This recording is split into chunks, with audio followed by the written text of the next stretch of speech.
kita aman dari penurunan frontier market, Pak. Saat kita masih di emerging market, artinya semua upaya kerja keras untuk transparansi data dihargai lah. Kita mau misalkan market jatuh karena situasi MSCI, kita mau market jatuh karena situasi market global krisis liquidity, itu ada suatu patokan untuk kita bisa uang tetap bertumbuh di situ, dan likuiditasnya saya rasa sih cukup oke untuk saat ini. Masalah withdrawal udah selesai, uang tuh akan ngalir lagi. Sebaiknya kemana?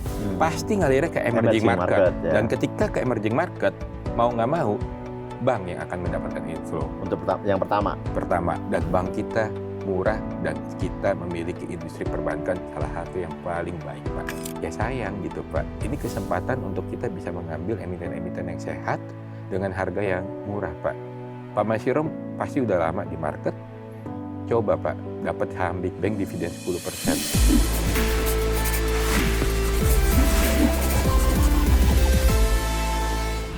Halo Sobat Investor, jumpa lagi dengan saya Masyirom, pemimpin redaksi IDEX Channel dalam podcast saya kita The Fundamental. Rabu dini hari, akhirnya yang ditunggu-tunggu tiba. MSCI, nah, ini lagi happening sampai hari ini, Rabu 13 Mei 2026. Nah, untuk membahas lebih dalam tentang apa sih dampak dari rebalancing terbaru dari MSCI ini, di studio The Fundamental setelah hadir value investor Pak Thomas William, atau yang lebih populer dengan sebutan Pak Towils. Oke. Selamat datang Pak Towils. Thank you Pak Masyirom, udah undang lagi nih ke IDEX Channel nih. Apa kabar Pak? Baik Pak. Baik ya Pak, meskipun market koreksi nih, Rabu nih. Oh, nggak apa-apa Pak, year to date masih bagus Pak. Ya tadi masih bagus ya. Untuk individual saham tertentu Pak ya. Iya, untuk saham-saham tertentu ya. Pak, akhirnya MSCI merilis rebalancing terbaru ya, dan ada 6 saham keluar dari indeks global standard, ada 13 saham keluar dari small cap index. Bagaimana Pak Towils melihat ini? Ya, menurut saya mungkin yang perlu diapresiasi dulu ya Pak ya, dari teman-teman yang di Bursa Efek dan di OJK, kita aman dari penurunan frontier market Pak. Saat kita masih di emerging market, artinya semua upaya kerja keras untuk transparansi data dihargai lah oleh dari pihak MSCI. Tapi hal ini juga menjadi wajar kalau kita akhirnya turun pembobotan Pak. Kenapa?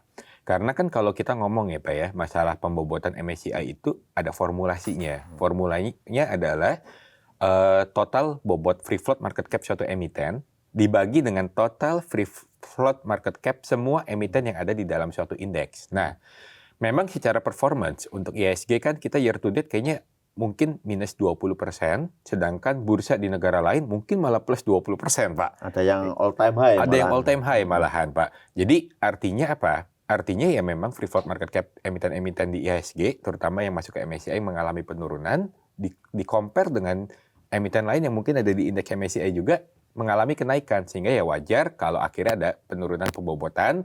Dan memang dengan transparansi data kemarin yang HSC, akhirnya memang ada beberapa emiten yang akhirnya mohon maaf harus keluar dari indeks MSCI, dan sayangnya ownernya lagi ulang tahun padahal Pak hari ini. Ya. Tapi kalau kita lihat penurunannya nggak sedalam yang Januari lalu Pak ya. Hari ini kan market hanya turun sekitar 1,5% gitu, IHSG gitu. Apakah memang sebenarnya sudah price in Pak? Satu, memang kita bursa saham kita sudah murah ya Pak ya, sudah sangat murah. Bahkan sebenarnya kalau mungkin ini beberapa investor retail juga nggak dapat akses datanya, tapi sebenarnya ada saham yang malah dapat inflow loh Pak dari MSCI ini Pak. Jadi dari rilis rebalancing ini justru ada beberapa saham yang inflow ya. Dapat inflow ada capital Pak. Inflow ya. Betul. Contoh ya, kalau kita ngomong standar indeks Pak, ada di daftarnya ada 2 saham yang mendapatkan inflow. Salah satunya adalah BMRI, itu mungkin perkiraan sekitar 23 juta US dollar inflow-nya, which is hampir 400 miliar ya, kalau saya nggak salah hitung ya. Ada BRMS juga sekitar 6,17 juta US dollar. Nah, kalau untuk yang standar untuk yang small cap index, cukup banyak lah sebenarnya beberapa emiten untuk mendapatkan inflow. Yang paling mengejutkan sebenarnya ya sahamnya Pak Bakri, ada Bumi, itu kurang lebih sekitar 8,2 juta US dollar. Perkiraan inflow-nya, energi juga kurang lebih sekitar 8,1. Ada Pegas yang masih dapat inflow, film juga dapat inflow, di list saya Pewon dapat inflow. Ya, kurang lebih seperti itu, Pak. Jadi masih ada beberapa yang sebenarnya mendapatkan inflow lah, kurang lebih seperti itu. Jadi nggak terlalu buruk juga, dan ya memang kita sudah murah sih, Pak. Itu. Faktor sudah murah itu ya. Iya, sudah murah. Kita sudah murah. Gitu. Untuk Big Bang sebenarnya kan masih stay di global standard ya, tapi Betul. sebagian sebagian besar masih outflow ya. Betul. Sebagian besar masih outflow, terutama BCA ya, Pak. Outflow-nya masih cukup besar. Iya. Pak, bagi investor, apa yang bisa dimaknai dari rilis terbaru ini? Apa yang bisa dimaknai ya, Pak ya? Maksud gini, kalau buat saya pribadi, seperti yang tadi Pak Masyirom bilang, kita mungkin kejatuhan market pada hari ini nggak terlalu besar. Yang pertama, memang market sudah sadar bahwa kita memang akan berkurang pembobotannya, sehingga semua orang udah siap-siap dan memang penurunan sudah terjadi dari sebelum announcement sebenarnya, Pak, kalau kita perhatikan.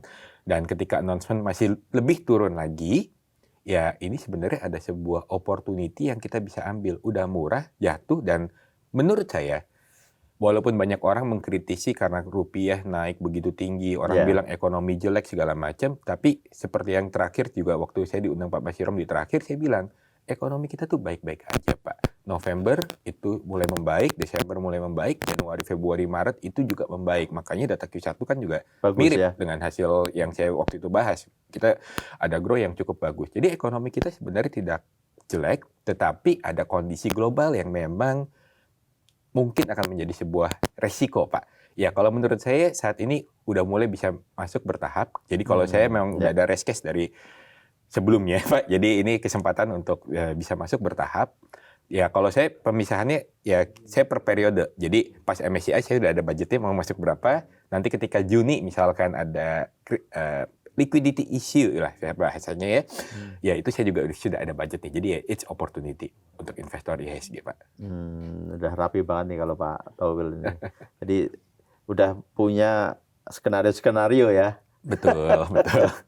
Pak Tauwil, tapi kalau soal review negara tadi yang emerging, frontier dan sebagainya, sebetulnya kan nanti Juni ya masih ya? Harusnya nanti Juni, Pak, betul. Cuma kalau kita ngeliat kan udah ada kenaikan, penurunan, saya rasa Indonesia terlalu besar untuk turun ke frontier market, dan saya rasa teman-teman dari BEI dan OJK sudah menyerahkan semuanya, bahkan melebihi ekspektasi apa yang diminta oleh MSCI. Jadi harusnya sih, menurut saya cukup yakin kita bisa bertahan, Pak. Gitu. Jadi artinya tetap kita akan stay di emerging market ya? Harapannya seperti itu dan saya yakin akan seperti itu, Pak. Pak, kalau saya investor retail nih, melihat dinamika yang terjadi belakangan ini, kira-kira pilihan saham-saham apa sih Pak yang bisa kita lirik gitu? Oke, ini mungkin karena ranahnya ini banyak ditonton oleh publik saya, sehingga mungkin akan menyarankannya untuk emiten-emiten yang liquid saja ya, Pak ya. Kalau emiten kesayangan saya kan nggak liquid dan naiknya lumayan juga, Pak, tahun ini, Pak. Naiknya kan cepat kemarin. Oke. Kalau buat saya, Pak, saya akan selalu bilang after Juni orang akan berbondong-bondong untuk mencari saham banking, Pak. After Juni. After Juni. Ini banking maksudnya Big Bang? Big Bang, Pak. Kalau kita ngomong banking, sebaiknya Big Bang, Pak. Oke. Karena bank itu adalah bisnis yang skala ekonomi lah, Pak. Semakin besar, semakin bisa bertumbuh sebenarnya. Jadi untuk Big Bang, dan seperti yang waktu itu juga, kalau topik saya untuk saham banking saat ini sebenarnya adalah untuk Bank Mandiri, Pak, sebenarnya. Kenapa? Karena kalau saya bank paling suka BCA. Tapi saat ini yang menurut saya valuasinya murah dan mungkin akan ada momentum justru ada di Mandiri. Apa momentumnya gitu ya? Momentumnya kalau teman-teman melihat data banking, jadi di banking itu ada pencadangan nih, Pak, sebenarnya. Pencadangan Mandiri biasanya itu sekitar 210% dari apa piutangnya gitu ya, Pak ya. Kalau BCA lebih bagus 170% lah kisarannya, Pak. Mandiri wajar lebih tinggi karena mungkin punya resiko lebih tinggi lah kurang lebihnya, Pak. Tetapi kalau teman-teman ikutin perkembangan Mandiri gitu ya, data pencadangan itu tuh 270%, Pak. Jadi Mandiri itu di tahun lalu itu benar-benar sangat berhati-hatilah dalam pencadangan tersebut. Dan kalau ekonomi kita baik-baik aja, akhirnya dia merevisi untuk pencadangan turun nih Pak dari 270 Bisa jadi ke laba. 210, itu bisa jadi laba lain-lain. Nah, itu yang Ya. kenapa saya bilang sebagai momentum sebenarnya untuk di Mandiri, dan angka dividen Mandiri pun juga cukup baik lah Pak, lebih baik daripada BCA gitu. Tapi BCA itu bank yang sangat bagus, kalau jatuhnya dalam tentu saya nggak akan menolak untuk mengambil BCA juga. Jadi Mandiri ada momentum. Nah yang kedua Pak, sebenarnya saat ini ada emiten yang liquid juga yang memberikan kemungkinan untuk arbitrage Pak. Arbitrage itu artinya kita beli di harga sekarang akan ditebus di harga yang lebih tinggi Pak. Contohnya misalkan MAPI gitu ya. Kemarin baru diambil CVC dari Singapura dan harga tender offer-nya 1550. Per hari ini mungkin sekitar 1485, 1490, which is masih ada upside 45%. Mungkin sekitar proses tender offer sekitar 3 sampai 4 bulan, which is kalau 4% aja lah Pak kita ngomong dalam waktu 3 bulan. Itu IRR-nya mungkin sekitar 12% setahun, which is lebih bagus dari obligasi Pak. Dan kita mau misalkan market jatuh karena situasi MSCI, kita mau market jatuh karena situasi market global krisis liquidity, itu ada suatu patokan untuk kita bisa uang tetap bertumbuh di situ, dan likuiditasnya saya rasa sih cukup oke untuk saat ini. Gitu. Berarti harus mencari saham-saham yang ini Pak ya, punya individual issue ya. Ya bisa dibilang kalau saya kan sebenarnya tipikalnya saya melihat bukan berdasarkan makro, tapi saya selalu melihat berdasarkan mikro. Jadi point of view saya selalu melihat ya memang apakah ada momentum yang menarik untuk pertumbuhan dari suatu emiten atau enggak Pak. Karena saya susah nyari uang tuh susah Pak. Saya nggak mau hilang gitu aja karena main yang aneh-aneh Pak. Jadi kalau Pak Towel lebih ini ya, ini ada risk, ini ada potensi cuan, tetap harus dilihat ininya dulu ya. Harus lihat risknya dulu Pak. Harus lihat risknya dulu Pak. Itu. Lebih konservatif ya. Meskipun kemarin emiten kesayangannya naiknya kenceng banget tuh. Iya. Kebetulan Pak. Meskipun memang kurang liquid ya. Ya betul, kurang liquid. Kurang liquid gitu. Kenapa Pak Towel cukup optimis nanti setelah Juni orang-orang pada masuk ke PG? Seperti yang saya bilang Pak, problem kita tuh bukan di ekonomi Indonesia Pak sebenarnya. Ekonomi Indonesia bertumbuh dengan baik, thanks to Pak Purbaya yang kasih untuk liquidity. Ya honestly, mungkin ini agak kontroversial, thanks juga untuk Pak Presiden dengan program populisnya, mungkin ya MBG, Kopdes segala macam. Banyak orang memberikan kritik, tetapi sebenarnya uang itu mengalir Pak ke ekonomi bawah. Suka nggak suka, mungkin ada yang bilang kebocoran atau enggak, ya susah lah untuk proyek sebesar itu, untuk kontrol semuanya berjalan dengan smooth. Saya akan bilang susah untuk hal tersebut Pak. Nah, yang jadi problem Pak, kenapa rupiah melemah? Kalau kemarin pas lagi pertemuan kita terakhir, saya ada bilang, Pak Mashirom, masalah yang sebenarnya adalah masalah di global Pak, liquidity crisis yang potentially akan terjadi. Kenapa? Karena di global itu lagi ada masalah namanya private credit Pak. Private credit itu ada potensi untuk penarikan yang cukup besar di Q2. Jadi kalau private credit itu penarikan tuh setiap kuartal, Q1, Q2, which is Maret, Juni, September, Desember. Q1 itu penarikannya cukup besar Pak. Jadi kalau dari 350 juta US dollar untuk yang non-trade private credit ya, itu mungkin sekitar 5%. Jadi sekitar mungkin 15-20 juta US dollar. 15-20 billion US dollar, maaf. 15-20 billion US dollar. Ya mungkin kalau tarik ke 10% itu mungkin sekitar jadi 40 billion US dollar. That will happen in the Q2 Pak, in the June. Nah, ketika ada orang melakukan withdrawal sebesar itu dan uangnya nggak ada, apa yang harus dilakukan oleh para pemegang private credit tersebut? Ya tentu mereka harus menyediakan uang kan Pak. Cara menyediakan uang apa? Yaitu menjual aset investasinya. Nah itu yang sebenarnya terjadi. Makanya kalau yang melemah sebenarnya selain Malaysia ya, karena Malaysia uniquely oil and gas-nya bagus, itu sebenarnya emerging market tuh mata uang melemah Pak sebenarnya. Karena mau nggak mau emerging market yang harus dijual juga gitu Pak, dan uangnya harus lari ke US, which is yang akan ada withdrawal sebenarnya di Q2 yang akan terjadi di bulan Juni. Jadi problemnya sebenarnya adalah di global Pak. Ekonomi kita baik kok sebenarnya. gitu. Mau rupiah melemah seperti ini, ada alasan di luar dari ekonomi. Makanya kan ketika terakhir Pak Peri dari BI bilang kan, ekonomi kita baik, tapi kita ada krisis global. Ya cuma mungkin dia nggak ungkapin aslinya apa biar nggak panik. Karena kita harus menjaga jangan sampai ada kepanikan di pasar modal dan itu memperparah. Gitu Pak. Jadi huru-hara ini kalau menurut Pak Towel akan selesai di Juni ya? Bukan akan selesai di Juni, tapi akan ada sesuatu yang dampaknya lebih besar di Juni, sehingga ya kalau akhirnya nggak terjadi, saya sudah siap, ada saham bagus dan murah di porto saya. Kalau itu terjadi, ya saya sudah siap untuk mengambil. Nah, untuk ngambil lagi gitu Pak, ketika kejatuhan. Dan kalau itu terjadi Pak, itu ada diskon, dan kita tuh baik-baik aja. Ya kesempatan untuk ambil, udah murah semua, dan habis itu ketika itu selesai ya Pak ya, uang masalah withdrawal udah selesai, uang tuh akan ngalir lagi. Sebaiknya kemana? Pasti ngalirnya ke emerging market. Ya. Dan ketika ke emerging market, mau nggak mau, bank yang akan mendapatkan inflow. Untuk yang pertama? Pertama. Dan bank kita murah, dan kita memiliki industri perbankan salah satu yang paling baik, Pak. Siapa industri perbankan yang punya NIM sebaik Indonesia? Dalam tanda kutip setinggi Indonesia. Iya, setinggi Indonesia. Akhirnya labanya juga setinggi Indonesia, Iya, tinggi gitu. di Indonesia memang. Pak Towel, kalau dalam situasi seperti ini sebaiknya kita juga siap cash gitu ya? Kalau saya memang sudah siap cash dari awal tahun Pak sebenarnya Pak. Jadi saya sudah siap cash dari awal tahun, dan saat ini ya nanti mungkin habis selesai podcast ini ada mulai hunting Pak barang belanjaan. Ya, tapi masih belum full untuk deploy. Karena saya sendiri punya budget nanti untuk di June kalau emang sampai ada ya diskon lagi, karena yang tadi saya bilang ya saya udah siap. Kalau sampai itu tidak terjadi, saya juga sudah ada posisi gitu Pak. Jadi saya orang yang nggak mau pusing Pak. Market mau jatuh saya oke, market mau naik saya happy. Ya, bobo tenang lah Pak.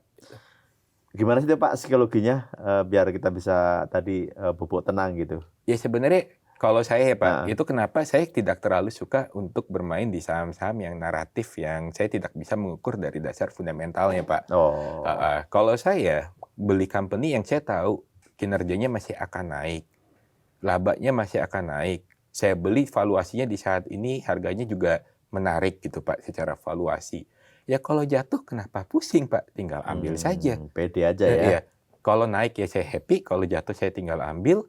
Saya punya uang cash juga yang untuk saya gunakan untuk nanti ambil barang diskonan, ya apapun posisinya saya oke sih Pak, itu nggak terlalu pusing. Kuncinya fundamental ya? Kuncinya pasti selalu di fundamental Pak. Yang selalu bilang fundamental nggak dibutuhkan, ya sekarang lagi kebakaran jenggot kan Pak. Tapi apakah narasi-narasi itu nggak penting Pak Towel? Gini, kita punya kebebasan untuk memilih Pak Mesirom. Kebebasan untuk memilih. Kita bisa bermain di suatu naratif yang kita nggak tahu benar atau enggak asal disukain oleh orang lain. Karena naratif yang ngaco pun Pak, kalau dipercaya oleh kebanyakan orang, itu akan benar secara price action. Sampai akhirnya ketahuan bahwa narasinya tidak benar dan salah. Nah, kenapa kita tidak memilih saham yang punya narasi secara kinerja Pak? Gitu. Dan valuasinya murah. Toh, sama-sama naik Pak. Ada potensial sama-sama naik, kenapa saya harus mengambil sesuatu yang saya beresiko hanya terhadap suatu naratif yang saya tidak tahu benar atau enggaknya. Kalau ada suatu pilihan yang saya bisa lihat barangnya, saya bisa lihat bisnisnya, saya bisa lihat kinerjanya, dan valuasinya murah, dan saya tahu itu akan naik Pak. Sesimpel itu kalau buat saya. Apalagi kalau secara fundamentalnya oke, kemudian ada narasi ya. Wah, kalau itu lebih mantap lagi Pak. Ya. Tapi kan sebenarnya dari 900 sekian emiten di Bursa Efek Indonesia pasti sebetulnya kalau kita rajin ngulik-ngulik sendiri gitu nemu aja Pak ya. Betul Pak. Sekarang gini Pak, anggaplah kita punya uang 100 miliar Pak, gitu ya. Saya rasa 100 miliar pun kita cuma bermain cukup 4-5 emiten kok Pak sebenarnya. 4-5 emiten 4-5 emiten masih bisa asap uang segitu gitu Pak. Dan 4-5 emiten dari 900 itu selalu ada yang naratifnya adalah narasi yang stok pertumbuhan yang bagus secara kinerja dengan valuasi yang murah. Nggak terlalu susah untuk mencarinya. Pasti selalu ada Pak. Di market kapanpun pasti selalu ada. Itu. Ya. Kalau Pak Towel gini, kayak kemarin saham favorit Pak Towel itu kan naiknya kencang tuh. Saya ingat banget waktu podcast di sini tuh harganya 15.000 15.000 kan. ADES tikernya ya. Kan 15.000 Pak, terus beberapa waktu kemarin tuh sampai 23.000 ya? 24 lah. Malah sempat 24.000. Itu nggak tergoda Pak untuk lepas gitu belum karena sih Pak, masih terlalu belum. Untuk saat ini untuk harga segini belum Pak. Nah, Pak Towel itu gini Pak, kadang kalau kita investor ya mau lihat, waduh, tempting banget nih, udah tergoda banget nih, udah ada potensi cuan segini gitu. Gimana itu Bapak memutuskan, oh belum saya jual gitu. Simple Pak, Q1 kemarin dia penjualan tumbuh dari mungkin kisaran berapa tuh? Kisaran 600 miliar per kuartal 1 itu tumbuh jadi 1T Pak. Satu pertumbuhan. Dan dia lagi ada pembangunan pabrik baru di area Cikande, itu luasnya sekitar 10 hektar, mungkin 2 atau 3 kali dari pabrik yang sekarang ya. Dan itu belum jalan Pak di Q1. Kalau itu jalan Pak, ya akan growing lagi sales ya. Saya udah hitung-hitung, harga segini jual mah bodoh gitu aja Pak. Gitu Terlalu ya. cepat lah kalau buat saya untuk jual di harga sekarang. Masih belum worth it untuk saya jual. Ada patokan tertentu Bapak biasanya lihat PE, lihat PBV gitu? Kalau saya orang yang benar-benar ngecek bisnis ya Pak ya. Jadi kalau saya ngelihatnya, karena ini saham yang growing gitu ya Pak ya, saya akan selalu untuk melihat apakah masih ada story kinerja grow yang masih bagus atau enggak. Kalau masih story grow kinerjanya 30%, saya yakin masih dengan mudah untuk dia dapatkan gitu ya Pak ya. Dan PI-nya berapa? Udah naik begitu pun juga PI-nya masih 14 saya rasa Pak. 14 atau 13 gitu Pak. Ya rasanya belum tertarik untuk jual sih Pak itu. Ya mungkin kalau biasanya kalau kita ngomong saham grow ya Pak ya, kita ngelihat dari PEG rasio ya, kalau PEG-nya 2 ya saya jual. Cuman sekarang PEG berapa berarti? Ya masih 0, Pak. Masih 0, ya? Masih 0. Satu aja belum ya? Masih jauh Pak dari 1. Gitu. Pak Towel, di tengah situasi seperti ini, saran Pak Towel untuk para investor retail ya? Ya, gini, banyak orang menakut-nakutin ekonomi Indonesia suram. Rupiah masih akan melemah, saya percaya itu terjadi Pak. Rupiah masih akan melemah, saya percaya itu terjadi. Seperti yang saya bilang, kita ada big problem di masalah liquidity, dan kalau kita mengacu ke 2008, yaitu bisa menjadi suatu pembelajaran krisis yang terjadi, yang mirip-mirip dengan saat ini, yang mungkin akan terjadi, yaitu liquidity problem. Kalau kita belajar di kasus 2008 Pak, Indonesia baik-baik aja nggak ekonominya? Baik-baik aja Pak, kita masih grow 5% segala macam. Global yang problem. Bursa sahamnya gimana Pak? Jatuh Pak, jatuh. Tapi jatuhnya itu sempat jatuh ke angka 1.100 gitu ya Pak. Dan hanya dalam waktu setahun itu naik ke 2.300 Pak. Jadi naiknya jauh, naik dengan sangat cepat. Jadi kalau buat saya, kita jangan terlalu untuk timing the market. Oke, saya mau beli, mau jual di harga sekian. Nanti kalau turun saya benar-benar mau ambil. Habis itu pokoknya habis saya beli langsung naik. Bahkan market maker paling hebat sekalipun nggak akan bisa nebak Pak waktunya gitu. Nggak bisa ya? Nggak akan mungkin bisa, nggak akan ada yang bisa nebak kapan saya jual, waktu tepat, kapan waktu beli. Patokannya selalu buat saya adalah value-nya menarik, kinerja ke depan masih menarik atau enggak, dan kalau market berbaik hati memberikan diskon dengan harga menarik, ya jangan takut untuk ambil.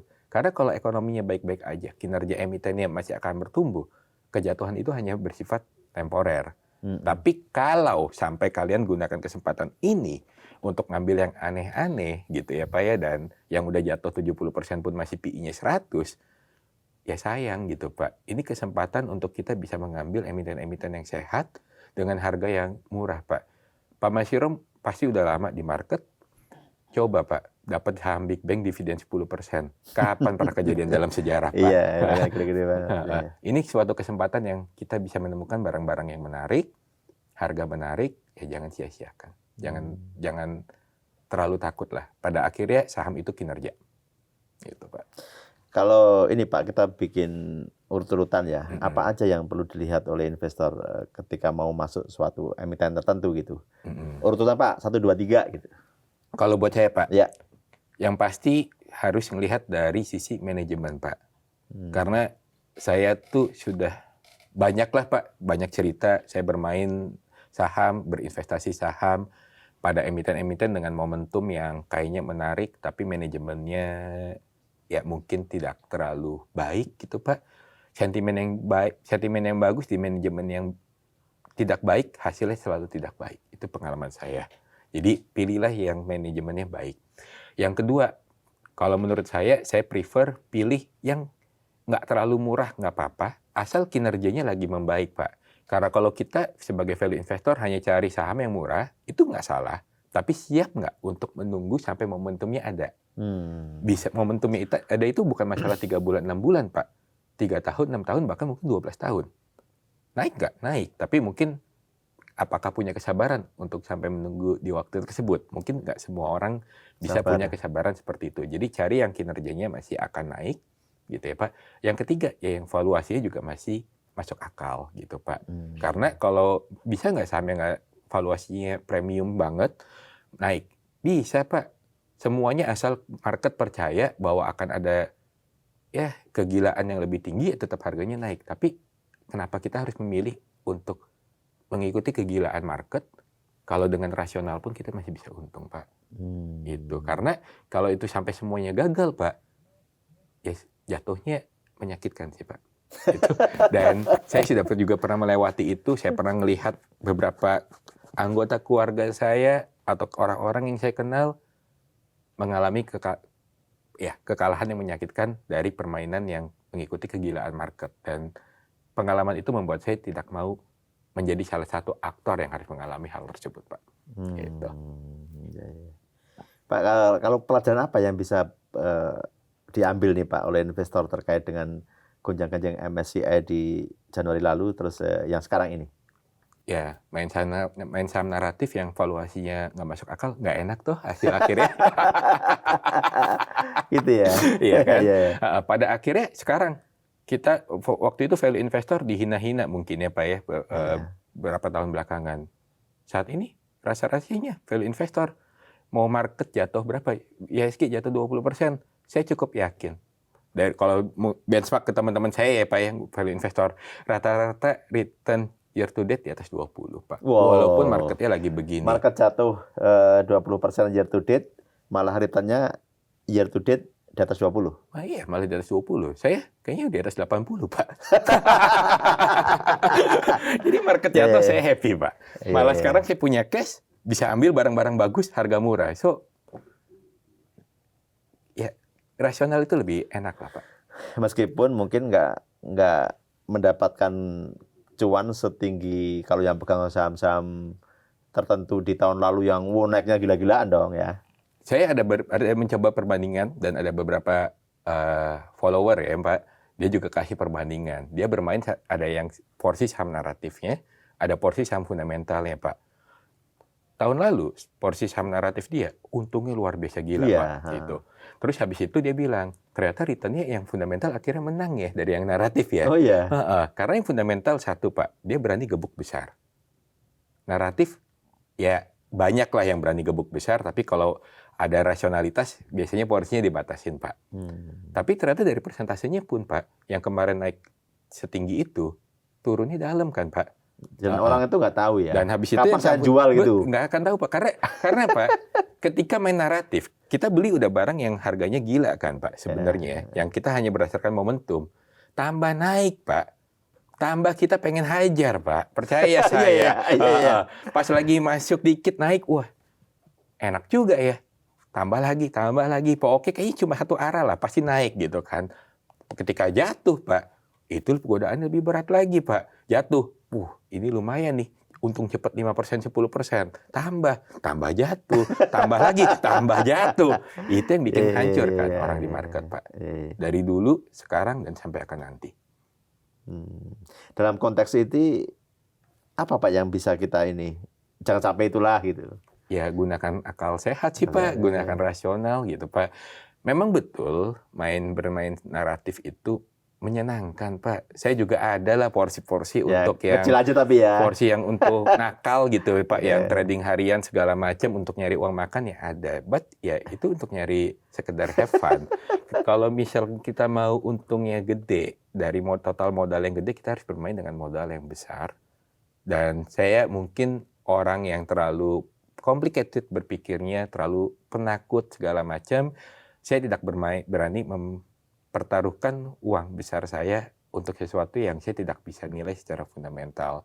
Kalau dengan fundamental aja masih bisa untung, cari yang bagus, cari yang sentimennya juga bagus, harganya menarik, kenapa saya harus menaruh resiko pada kegilaan market? Karena Pak, pada akhirnya hanya sedikit orang yang kaya dari pasar saham dan percaya Pak, kalau semua orang ikut kegilaan market, kenapa yang kaya dari pasar saham dikit? Nggak semuanya ya? Iya, itu nggak semuanya. Iya. Kita harus keep rasional di market yang tidak rasional, Pak. Baik Pak Towil, banyak sekali nih yang bisa didapat nih. Jadi kalau setelah Juni, kemungkinan kalau lihat tadi prediksi Pak Towil, inflow mulai akan masuk ya, semoga Sebenarnya sih Pak, kalau menurut saya after MSCI ini pun kita akan melihat market ya jatuh segala macam, outflow dan lain-lain. Sebenarnya institusi juga udah pada mulai melihat kok Pak, bursa saham Indonesia tuh murah Pak. Jadi menurut saya nggak sampai situ pun sudah ada yang masuk. Itu kenapa saya bilang saya sudah ada porsi ketika MSCI masuk, karena saya juga nggak mau untuk timing the market. Ketika saya sudah mendeploy cash saya ketika yang penurunan dari MSCI yang memang sudah saya tunggu dari tahun lalu, ya itu sudah ada porsinya Pak. Nah, ketika nanti habis itu bulan Juni, habis itu mungkin market akan naik, habis itu Juni ada gonjang-ganjing segala macam, turun dan lain-lain, ya saya juga udah siap. Kalau habis itu tidak ada, ya saya juga sudah ada posisi Pak. Kurang lebihnya seperti itu. Gitu. Jadi saya tidak mau untuk ya selalu mencoba timing di market selalu betul, karena tidak akan ada orang yang bisa melakukan hal tersebut. Saya mau siap untuk semua posisi, semua kejadian yang akan terjadi. Itu gaya saya Pak. Iya. Gitu. Jadi intinya sebetulnya perencanaan ya. Iya, jadi perencanaan Pak. Pak Towil sudah merencanakan dengan baik. Di setiap kondisi apapun selalu ada skenario yang disiapkan ya. Betul Pak, betul. Iya. Dan kalau misalkan sebagai contoh ya Pak ya, wah sayang dong kalau misalkan pas lagi MSCI ini sekarang lagi jatuh, habis itu masih ada sisa cash untuk menunggu di bulan Juni, dan itu cashnya nggak, kalau misalkan sampai Juni nggak kejadian gitu ya Pak ya, kalau cashnya di-deploy all in di kejatuhan sekarang kan returnnya lebih bagus. Ya return sekarang aja juga udah bagus Pak, satu. Ya. Yang kedua Pak, saya tidak pernah takut untuk mengalokasikan sisa cash. Kenapa? Karena selalu ada peluang yang lain, Pak. Kita bursa saham ada 900 emiten, selalu ada opportunity lain yang bisa diambil. Jadi nggak usah terlalu takut untuk ketinggalan, karena ada yang selalu lain. ada peluang, Pak. Kalau ketinggalan kereta ini, masih banyak kereta lain Masih yang banyak, Pak. Bisa kita naikin gitu ya. Betul. Setiap hari selalu ada menu lah, Pak. Baik, terima kasih Pak Towil. Terima kasih Pak Mas. Demikian tadi perbincangan saya dengan Pak Towil terkait dengan rebalancing MSCI yang terbaru dan tentunya pengetahuan-pengetahuan umum seputar value investing. Semoga perbincangan saya dengan Pak Towil bermanfaat untuk kita semua. Saya Mas Hirom, undur diri.